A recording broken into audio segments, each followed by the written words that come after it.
Hey everyone, welcome back to the channel. Today I'm gonna show you how to convert USDT to BTC in Binance. All you have to do is go to your Binance, then click on Trade and Spot. In the left side, you will see the BTC or USDT. Now go to the right side in the search bar, look for USDT. And now all this is available here. And you will see the USDT and BTC here. Select amount.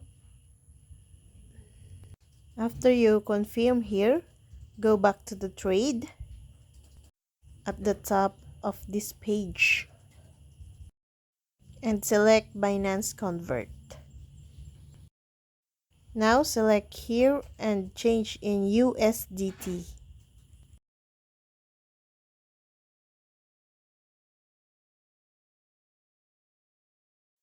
Now at the bottom, select on BUSD and change on BTC. After that, select amount and select preview conversion.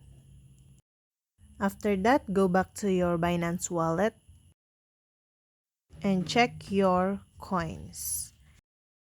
And that's all. I hope this video helped you guys. For more videos, subscribe to our YouTube channel. Thank you for watching. See you again.